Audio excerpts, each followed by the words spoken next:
16 June 2026 the diplomat season 3 संपला.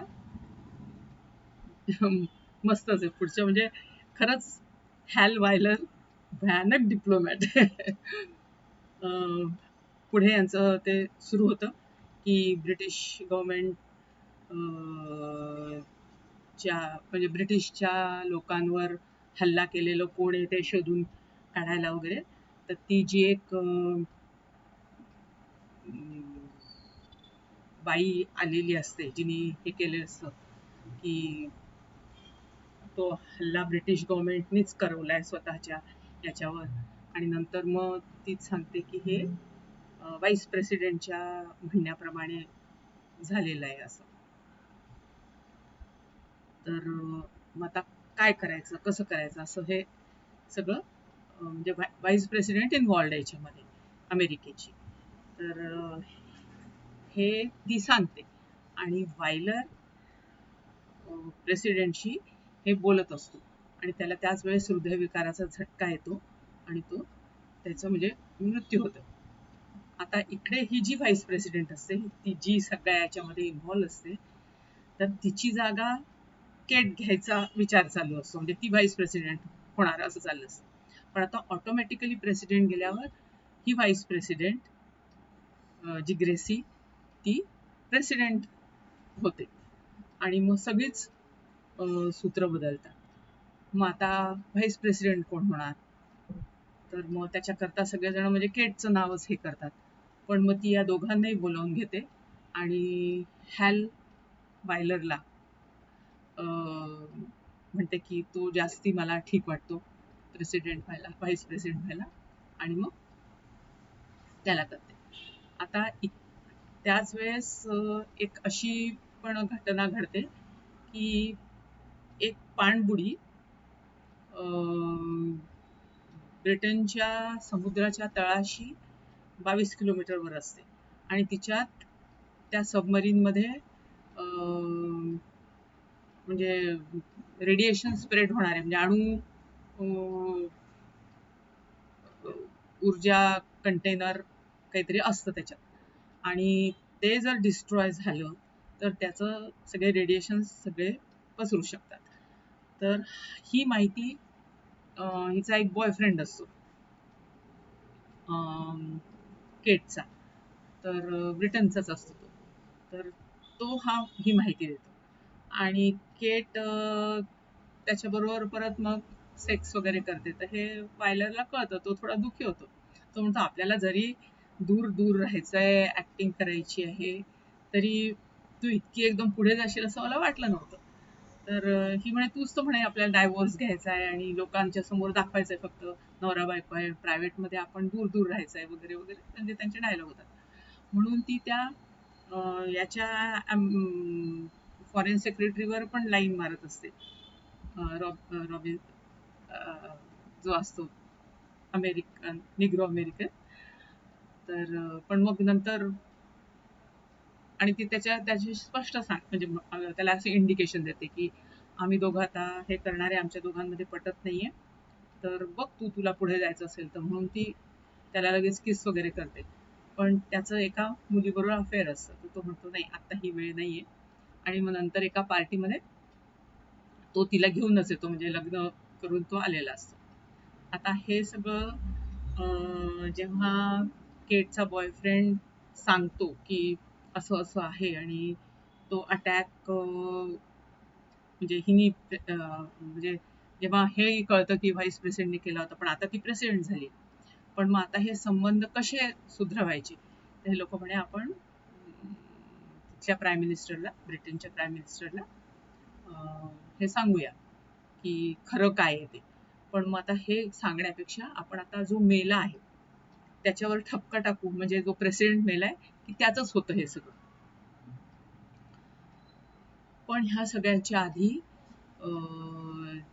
जिनी हे सगळं गुपित सांगितलं असते, जी बाई म्हातारी रॉबिन्सनची सेक्रेटरी असते जी, तर ती सुसाईड करते आपल्या रूममध्ये.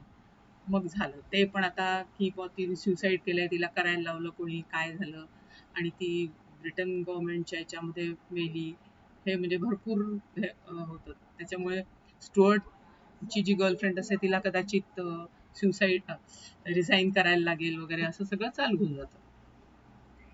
मग आता यामध्ये हे लोक असं ठरवतात की रॉबिन्सनच्या नावावर हे फाडायचं. मग हे लोक प्राईम मिनिस्टरला विश्वासात घेतात आणि सांगतात खरं खरं की चूक आमचीच आहे अमेरिकेची, रॉबिन्सननीच हा सगळा प्लॅन केला होता, पण त्याच्यात तुमचे ब्रिटिश ऑफिसर्स पण होते मोठे मोठे. पण मग आता ती मेली आहे बाई, तर आपण म्हणजे रॉबिन्सनचंही नाव नको समोर यायला, कारण आपले संबंध हे होती, तर तुम्ही ऑफिशियली डिक्लेअर करा की हे असं असं झालं होतं आणि या बाईनीच हे सगळं करवलंय. तर तो हो हो म्हणतो आणि स्टेजवर येऊन तो रॉबिन्सनचं नाव घेतो. झालं सगळ्यामध्ये परत मग परत त्यांच्या मीटिंग्स का असं केलं काय, तो म्हणतो की मला जे ठीक वाटलं ते मी केलं, म्हणजे तुम्ही लोक दरवेळेस आमच्यावर प्रेशर टाकाल, आम्ही तुमचं ऐकायचं, असं तसं सगळे प्रकार. मग आता हे म्हणतात कसं परत आपण संबंध यांच्याशी हे करायचे, तर मग ते पाणबुडीचं कारण सांगून परत पुढे जातात. तर तो म्हणतो मला माहिती आहे सगळं, माझ्या लोकांकडनं मला सगळं कळलंय. तर ती म्हणते की पण आता आम्ही तुम्हाला म्हणजे तुम्ही चायनाशी न हे करता, वाटाघाटी न करता, तो प्राईम मिनिस्टर ब्रिटनचा चायनाशी वाटाघाटी करत असतो की ती चायना ती सबमरीन आपल्याकडे घेऊन जाईल आणि तो तिला काय करायचं ते करेल, डिस्ट्रॉय करेल किंवा ठेवेल आपल्याकडे वॉटेवर. तर म्हणजे तुम्ही चायनाला हे नका करू, नाही तर चायना तुमच्यावर परत भारी पडेल, म्हणजे उपकाराच्या खाली. तर म्हणे त्याच्यापेक्षा आम्ही हे करतो ना, तर म्हणे मग तुमचे नाही का उपकार घेतल्यासारखे होणार वगैरे, म्हणजे असं तो त्याच्यावरही डिनाय करतो. तर मग ही म्हणजे जी व्हाईस प्रेसिडेंट जी आता प्रेसिडेंट झाली असते ती आणि हॅल हे दोघं काहीतरी कॉन्स्पिरसी करतात आणि परत त्याला प्राईम मिनिस्टरला बोलवतात की आम्ही ते फोटो काढून दाखवतो तुम्हाला, आमची पाणबुडी आम्ही मुद्दामून तिथे केली आहे, जिच्यावर काही मिसाईल वगैरे नाही, फक्त कॅमेरे आहे आणि ती तुम्हाला प्रत्यक्ष दाखवेल की काय आहे, म्हणजे तुमचा विश्वास बसेल आणि तुम्ही मग काहीतरी स्टेप्स घेऊ शकता. आणि मग ते फोटो त्याला दाखवतात. तर मग तो म्हणतो ठीक आहे ठीक आहे, आपण करूया काहीतरी. आणि मग हिला पण वाटते अरे वा हा चांगलं काम करतोय वगैरे, मग ती लगेच आपल्या नवऱ्याला केट सॉरी वगैरे म्हणते. पण ऍक्च्युली झालं हे असतं की हॅलनी आणि व्हाईस प्रेसिडेंटनी मिळून दाखवलं तर असतं की पाणबुडी गेली, पण त्यांनी त्यांच्या पाणबुडीमधून ते अण्वस्त्र जे पसरणार असतात रेडिएशन्स, ते स्वतःच्या पाणबुडीमध्ये काढून आपल्याकडे घेऊन आलेले असतात. पण हे केटला पण माहीत नसते. तर केटच्या मनामध्ये व्हाईस प्रेसिडेंटचा नवरा शंका घालतो. तो म्हणतो तुला असं नाही वाटत की व्हाईस प्रेसिडेंट आणि माझी बायको प्रेसिडेंट फारच जवळ आलेत, फारच त्यांचं कुजबूज चाललंय, काहीतरी सिक्रेट आहे. म्हणजे ती असा विचार करते, ती म्हणते म्हणजे ती त्या दृष्टिकोनात ती म्हणते असं मला नाही वाटत. आणि मग ती अशी एकदम विचार करते, एकदम तिच्या डोक्यामध्ये प्रकाश पडतो आणि मग ती ह्याला म्हणते हॅलला की नक्की आपल्या ज्या पाणबुड्या गेल्या होत्या त्या फक्त फोटो काढून आल्या आहेत का त्याच्यात ते घेऊन आल्या. तर तू म्हणतो तू शांत राहा, बोलू नकोस अजिबात. आणि तिथेच ते फोटो सेशन वगैरे दाखवलंय, खूप हात मिळवणं आणि सगळे म्हणजे हे झाले. पण ही एकदम सरप्राईज दाखवली आहे आणि तिथेच तो एपिसोड संपलेला आहे. म्हणजे किती आपला नवरा किती मोठा डिप्लोमॅट आहे हे तिला कळतं. सुंदर आहे, एकावर एक असे म्हणजे काय म्हणायचं त्याला धक्के बसत राहतात त्याच्यात.